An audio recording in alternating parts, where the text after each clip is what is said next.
सुजात दादा आगे बढ़ो, सुजात दादा आगे बढ़ो।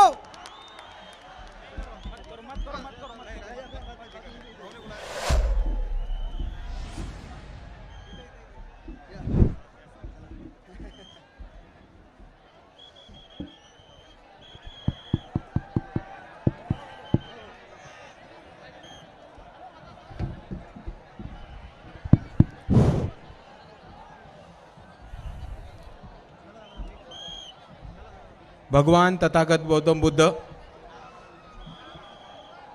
विश्वरत्न डॉक्टर बाबासाहेब आंबेडकर, छत्रपती शिवाजी महाराज,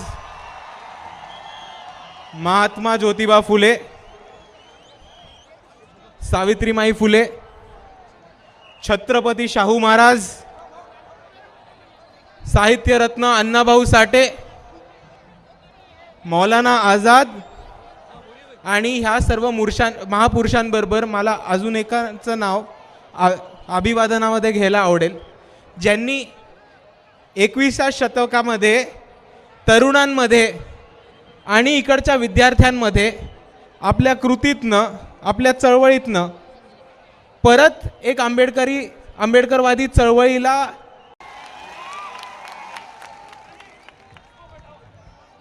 वंचित बहुजन आघाडीचे राष्ट्रीय नेते ॲडव्होकेट बाळासाहेब आंबेडकर, आजच्या सभेचे अध्यक्ष PG वानकडे साहेब, मंचावर उपस्थित सगळे मान्यवर, इथे उपस्थित सगळे उपासक, माझ्या मातांनो, भगिनींनो, माझ्या बंधूंनो आणि ह्या चळवळीतल्या तमाम साथीदारांनो, तुमच्या सर्वांना माझा क्रांतिकारी जय भीम। चालू करायच्या आधी मला एक विशेष टिप्पणी करायला आवडेल, ॲक्च्युली 2 करतो। सर्वात पहिले मागच्या 3-4 महिन्यापूर्वी इकडे एक भाजपचा मेळावा झाला होता आणि त्याच्यात देवेंद्र फडणवीस जी असं म्हणाले होते की ती सभा बहुतेक अकोल्याची रेकॉर्ड ब्रेक सभा होती। कोणीतरी देवेंद्र फडणवीसांना जाऊन फक्त आपल्या धम्म मेळाव्याबद्दल सांगा एकदा।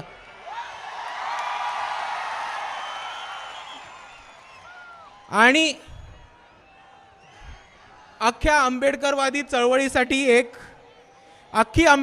चळवळ जेव्हा एका वादामध्ये अडकली आहे की आपण जयंती नाचून साजरा करू किंवा वाचून साजरा करू, हा आजचा धम्म मेळावा, इकडे येणारी रॅली त्यांच्यासाठी एक उदाहरण आहे की लोक DJ लावून, ढोल ताशा लावून, लेझिम घेऊन नाचत नाचत येतात तर ते बाळासाहेबांचं वैचारिक मार्गदर्शन ऐकायला।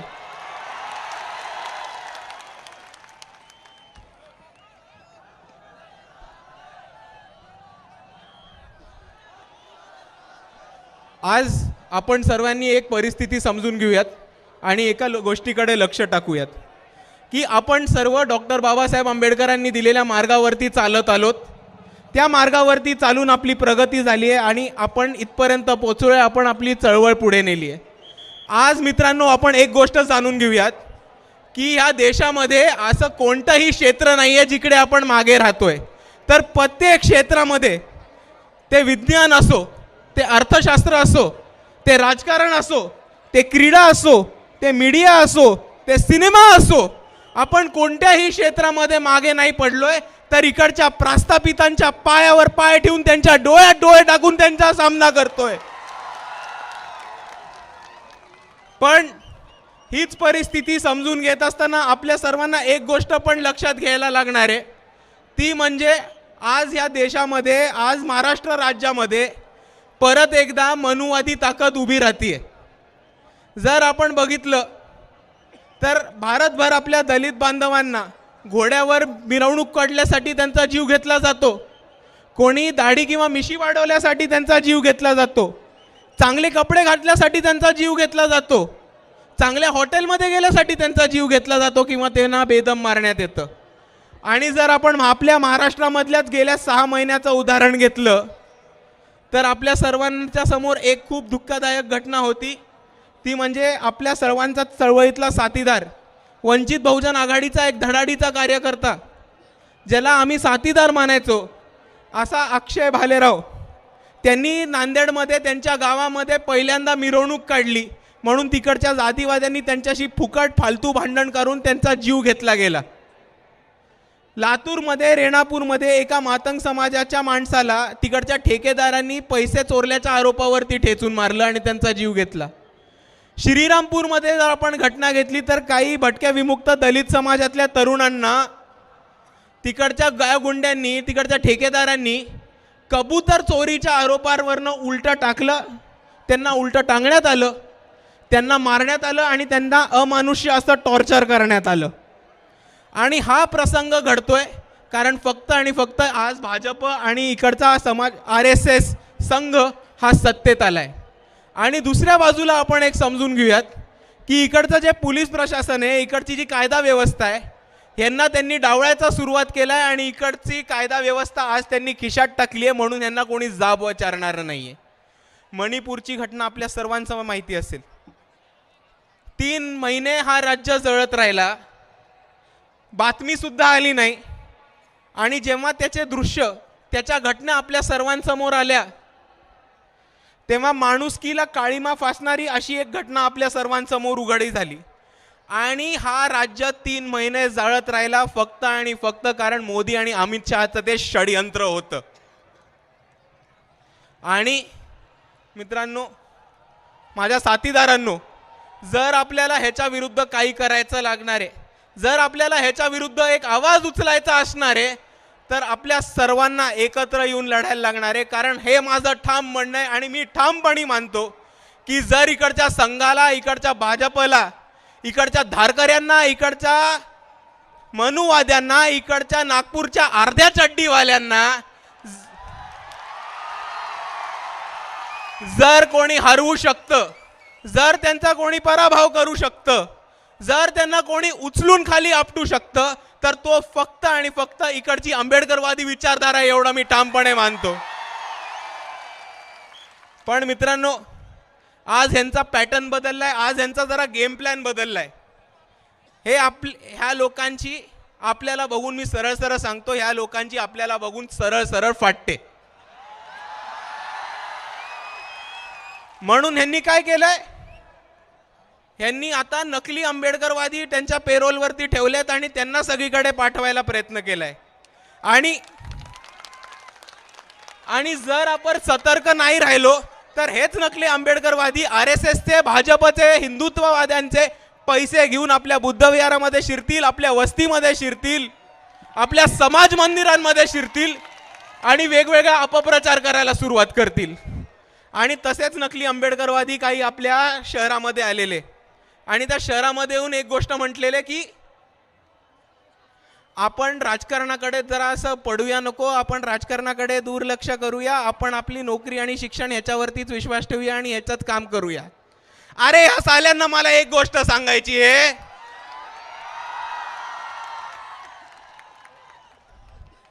की बाबासाहेबांनी आम्हाला सांगितलं होतं की शासन करती समाज बना. डॉक्टर बाबासाहेब आंबेडकर यांनी राजकीय भूमिका घेऊन उभे राहिले. ते स्वतः पार्लमेंटमध्ये होते, भारताचे पहिले लॉ मिनिस्टर होते. या भारत देशामध्ये एक नाही तर 3 Labour Party of India, Schedule Caste Front आणि रिपब्लिकन पार्टी ऑफ इंडिया असे 3 महत्त्वाचे पक्ष या बाबासाहेब आंबेडकरांनी आपल्याला या देशामध्ये दिले होते. तर ही लोक येऊन म्हणतात शिक्षण आणि नोकरीवरती फोकस करा, राजकारणात नका पडू. खऱ्या अर्थानं मी म्हणतो ही लोक आज खरं बाबासाहेबांच्या विचाराचा अपमान करतात आणि ते आपण सर्वांनी खपवून घ्यायचं नाहीये, एवढं मी तुमच्या समोर आज इकडे मांडतो. दुसऱ्या बाजूला आपण एक गोष्ट लक्षात ठेवू, ही लोक म्हणतात शिक्षणामध्ये आणि नोकरीवरती फोकस करा. पण शिक्षण आणि नोकरीचं होतं काय ह्याच्यामध्ये पण जरा आपण आज घुसूया. आपल्या तरुण बांधवांच्या समोर, आपल्या युवकांसमोर आज खरे प्रश्न आहेत, त्याच्यावरती पण जरा हात टाकूया. आज आपल्याला बाबासाहेबांनी एक महत्त्वाचा नारा दिलाय आणि आपण त्याच्यावरती कायमस्वरूपी चालत आलोत आणि चालत राहणार. तो म्हणजे शिका, संघटित व्हा आणि संघर्ष करा. पण हे इकडचे मनुवादी RSS वाले घाबरतात आपल्याला, यांना आपली प्रगती होऊ नाही द्यायची, यांना आपला विकास नाही होऊ द्यायचा. म्हणून यांनी काय पद्धत सुरू केली आहे, यांनी नवीन एक पद्धत सुरू केली आहे की त्यांनी आपल्या अंगणवाड्यांच्या शाळा बंद पाडायला सुरुवात केली आहे. त्यांनी हा नवीन एक GR काढला आहे की जिल्हा परिषदेच्या 5 शाळा ह्या बंद करून त्याचा एक मध्यवर्ती क्लस्टर चालू करण्यात येईल आणि तो चालू केलेला क्लस्टर चालवायला देतील 11 महिन्यांसाठी एका ठेकेदाराला कॉन्ट्रॅक्टवरती. आता मला ह्यांना विचारायचं, तुम्ही अशिक्षित असाल, तुम्ही बेबुद्धी असाल, तुम्ही बेअक्कल असाल, पण इकडे मला एक गोष्ट सांगा की कोणती शाळा 11 महिने चालू ठेवतात? 11 महिने जर आपण शाळेत गेलो तर एका वर्षानंतर पास झालो, पुढच्या वर्षी काय गावभर बोंबलत बसायचं आम्ही? आणि या मध्यवर्ती शाळेचं जी जागा हडपणार आहेत त्याचं नक्की होणार काय 11 महिन्यानंतर? इकडचे कॉन्ट्रॅक्टवाले, इकडचं कॉर्पोरेट ते खिशात टाकतील आणि स्वतःचे पाकिटं भरून घेतील. दुसऱ्या बाजूला आपण जर बघितलं तर हायर एज्युकेशन, उच्च शिक्षण, इथे मोठ्या प्रमाणावरती कॉलेजेसमध्ये, इन्स्टिट्यूशन्समध्ये जातीवाद सुरू झाला आहे आणि आपल्या पोरांचं मेंटल खच्चीकरण करण्याचा प्रोसेस सुरू झालं आहे. शिष्यवृत्ती अजून मिळत नाही, स्कॉलरशिप्स अजून पोरांना मिळत नाहीत आणि हा ह्यांचा षडयंत्र आहे, हा ह्यांचा गेम प्लॅन ह्याच्यासाठी आहे की त्यांना आपल्याला शिकू नाही द्यायचं आहे. कारण जर आपण शिकलो तर आपण संघटित होऊ, आपण विचार करायला लागू आणि आपण असे प्रश्न विचारू ह्यांना की ते अडचणीत येतील. आणि म्हणून त्यांना त्याच्यासाठी आपलं शिक्षण आणि शिका, संघटित व्हा, संघर्ष करा मधला पहिली जी पायरी होती, पहिला जो स्टेप होता तो इकडच्या मनुवाद्यांना बंद करायचा, हे आपण आज समजून घेऊयात. दुसऱ्या बाजूला जर आपण नोकरीवरती बघितलं तर आज भारताची अर्थव्यवस्था खूप मोठ्या प्रमाणात कोसळतीये. इकडची अर्थव्यवस्था डळमळ केली आहे या मोदी आणि शहाच्या अर्थशास्त्राच्या डिपार्टमेंटनी आणि फायनान्स मिनिस्टरांनी. आज शिक्षित बेरोजगारांचं प्रमाण खूप मोठ्या प्रमाणात वाढलंय. आपली पोरं शिक्षण घेतात, उच्च शिक्षण घेतात, पण बाहेर जाऊन आज त्यांना नोकऱ्या मिळत नाहीत, अशी पद्धत आहे. दुसऱ्या बाजूला इकडे आपल्याला सरकारी नोकऱ्या मिळत होत्या, शासकीय नोकऱ्या मिळत होत्या, पण इकडच्या सरकारी नोकऱ्या आणि शासकीय नोकऱ्या स्पर्धा परीक्षा बंद करून त्यांनी कंत्राटी पद्धतीने भरती सुरू केली आहे परत. आणि ह्या भाजपवाल्यांना मला एक प्रश्न विचारायचा आहे, पण त्याआधी इकडे जमलेल्या सगळ्या लोकांना मला विचारायचं आहे की कंत्राटी भरती नक्की कशासाठी करतायत ते सांगू शकेल कोणी? एक मुद्दा बरोबर आहे, हे ते 2 गोष्टींसाठी करतात. सर्वात पहिले ते आरक्षण डावलायसाठी, आरक्षण बंद करण्यासाठी. कारण आपण जर कॉन्ट्रॅक्ट देतो तर कॉन्ट्रॅक्टवरती SC ST VJNT DNT असे कॅटेगरी मिळतात आपल्याला? नाही मिळत. ते कॉन्ट्रॅक्ट देणार कोणाला आहेत? इकडच्या खासदाराच्या नातवाला, इकडच्या आमदाराच्या पोऱ्याला, अजित पवारांच्या सगळ्या सालगड्यांना आणि स्वतःचे आर्थिक हितसंबंध वाचवणाऱ्या सगळ्या लोकांना. आणि म्हणून मला या भाजपला एक प्रश्न विचारायचा आहे की तुम्ही 2014 मध्ये जेव्हा महाराष्ट्राच्या सत्तेमध्ये आला होतात तेव्हा तुम्ही एक महत्त्वाचा नारा दिला होता, एक कॅम्पेन चालवलेली की कुठे नेऊन ठेवलाय महाराष्ट्र माझा. पण आज या भाजपनी महाराष्ट्राच्या सत्तेत आल्यावर ठेक्यावर देऊन ठेवलाय महाराष्ट्र माझा. आणि इकडे जितके पण पोलीस प्रशासनाची लोक आहेत, अधिकारी आहेत, जे अधिकारी नाही आहेत ते लपून ऐकतायत ते अधिकारी आहेत, त्या अधिकाऱ्यांना मला एक प्रश्न विचारायचा आहे की आपण सर्व आपली बॅकग्राऊंड का विसरताय? आपण सर्व आपली सुरुवात कुठपासून झाली हे का विसरताय? जर तेव्हा कॉन्ट्रॅक्टी भरती चालू असती तर तुम्ही आज या ठिकाणी पोहोचू नसता शकलात, ही एक गोष्ट तुम्ही लक्षात ठेवा. दुसऱ्या बाजूला आपण एक समजून घेऊयात की 2019 पासून या लोकांनी महाराष्ट्राचं राजकारण बरंचसं गढूळ करून ठेवलंय. आणि 2019 नंतर कोणता नेता कोणाबरोबर आहे, कोणता गट कोणाबरोबर आहे, कोणता माणूस कोणत्या पक्षात आहे हेच कळेना आपल्याला. आणि 2019 पासून राजकारणापेक्षा काहीतरी वेगळाच प्रकार चालू झालाय.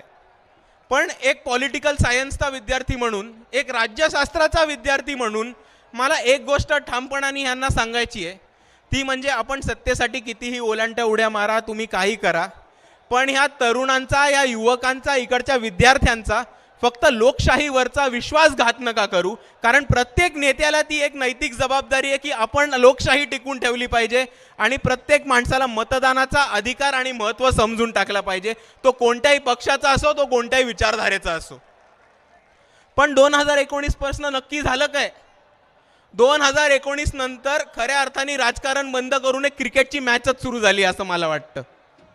कारण 2019 मध्ये जेव्हा इकडची महाविकास आघाडी सत्तेत आली तेव्हा माननीय शरद पवारजींनी एक वक्तव्य केलं होतं की माझ्या गुगलीवरती हे सगळे आउट झाले. त्याच्यावरती माजी मुख्यमंत्री देवेंद्र फडणवीस जी येऊन म्हणाले की नाही, मला गुगलीवरती बरोबर खेळता येतं, खरा गुगली तर मीच टाकला होता.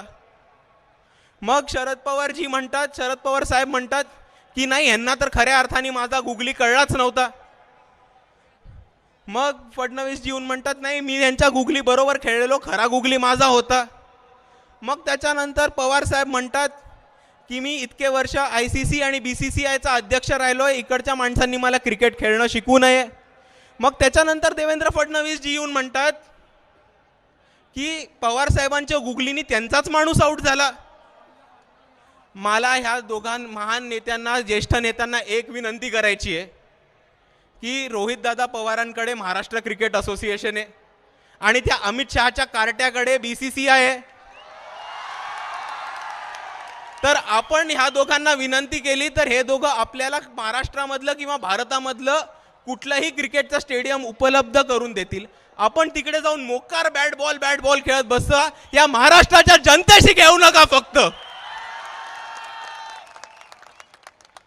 आणि आज आपल्या सर्वांना या सगळ्या परिस्थितीमधनं उठायचं असेल, या सगळ्या परिस्थितीवरती आवाज उठवायचा असेल आणि आपल्या हक्काचं एक सरकार बसवायचं असेल तर आपल्या सर्वांसमोर एकच पर्याय, तो पर्याय म्हणजे वंचित बहुजन आघाडी.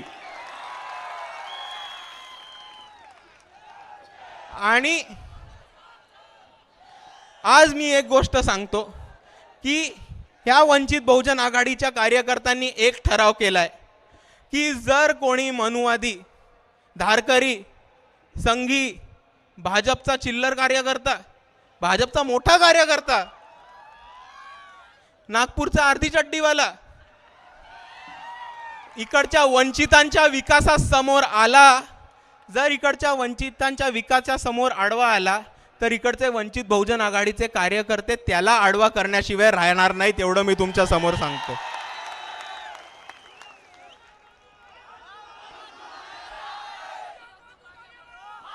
आणि पुढच्या वेळेस जेव्हा हे RSS वाले किंवा त्यांनी पाठवलेले जेव्हा नकली आंबेडकरवादी परत घुसखोरी करतील, आपल्याकडे येतील, अपप्रचार करायचा प्रयत्न करतील, तेव्हा ठामपणाने मी तुम्हाला सांगतो, साल्यांना ठोकून काढा.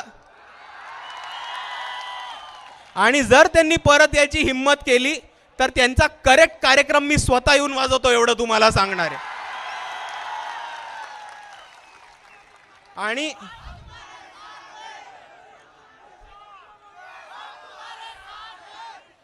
आणि आपल्याला आपल्या समोर समस्या अनेक आहेत, आपल्या समोर शत्रू अनेक आहेत, आपल्या समोर दुश्मन पण अनेक आहेत. मागच्या निवडणुकीत आपण एवढा मोठा प्रचार उभा केला, इतक्या लोकांना जोडलं, इतका मोठा जनसमुदाय उभा केला, पण मागणं कोणतरी पिन मारायला बरोबर येऊनच जातं. मागच्या वेळेस लोकांनी येऊन काय अपप्रचार केला की वंचित बहुजन आघाडी बी टीम आहे. ऐकलं असेल, आपण ऐकलंय की नाही? तर ह्या लोकांना मला दोन प्रश्न विचारायचे आहेत की नक्की असं काय केलंय आम्ही की तुम्ही आम्हाला कोणाची तरी बी टीम म्हणून राहिलात? तुमच्याकडे पुरावा आहे का हे सांगा. नसेल तरी आम्हाला हे सांगा की आम्ही नक्की केलंय काय. तर आपण हे केलंय की इकडच्या प्रस्थापितांना, इकडच्या मुसलमानांनी, दलितांनी, आदिवासींनी, बहुजनांनी आणि तमाम वंचित समूहांनी सत्तेत जायलाच नकोय, म्हणून जेव्हा केव्हा आपलं एक ताकद उभी राहते ते येऊन मागणं पिन फोडण्याचं काम करतात. ही गोष्ट आपण लक्षात ठेवूयात. आणि दुसरी गोष्ट जी मला म्हणायची आहे ती या नेत्यांना नाही, कारण हे नेते ईडीच्या भीतीने स्वतःची सत्ता टिकवायला, स्वतःचे साखर कारखाने टिकवायला, स्वतःच्या शिक्षण संस्था टिकवायला आणि स्वतःची मालमत्ता टिकवायला, स्वतःच्या पोराला जेलमध्ये जाण्यापासून थांबवायला कुठल्याही बाजूला कोल्यांट्या उड्या मारतील. ते कुठल्याही पक्षात जाऊन बसतील, ते त्यांना करू देत. पण मला दुसरा प्रश्न विचारायचा आहे की त्यांच्या कार्यकर्त्यांना, ज्यांची मला खरंच दया येते आणि कीव येते, ती म्हणजे तुम्ही अख्खा इलेक्शनभर बोंबलत बसलात की वंचित बी टीम आहे, वंचित बी टीम आहे, वंचित बी टीम आहे. पण ज्याच्या सांगण्यावरनं तुम्ही हे केलं तो माणूस अर्धा पक्ष घेऊन जाऊन भाजपमध्ये बसलाय, त्याचं काय करणार आहात आज? आणि जाता जाता मला नुसता एक सांगायचंय, जाता जाता मला नुसती एक गोष्ट मांडायची आपल्या समोर की आज भाजप विरुद्ध वेगवेगळ्या ताकदी उभ्या राहत आहेत, वेगवेगळे फ्रंट उभे राहत आहेत आणि ते चांगली गोष्ट आहे. ते व्हायलाच पाहिजे. कोणीतरी भाजपला हरवून त्यांचा माज उतरवणं अतिशय गरजेचं आहे.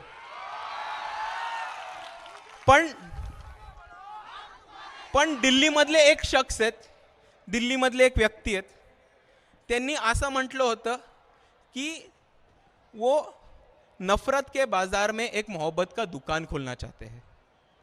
की त्यांना द्वेषाच्या बाजारात एक छोटंसं प्रेमाचं दुकान चालू करायचं होतं. मला एक गोष्ट कळत नाही पण की एवढ्या मोठ्या द्वेषाच्या बाजारामध्ये तुम्ही एक छोटंसं दुकान उघडून काय करणार आहात. म्हणून मी त्यांना एक गोष्ट सांगतो की तुम्ही तुमचं दुकान वगैरे सोडून द्या, एकदा फक्त बाळासाहेबांना आजमावून बघा.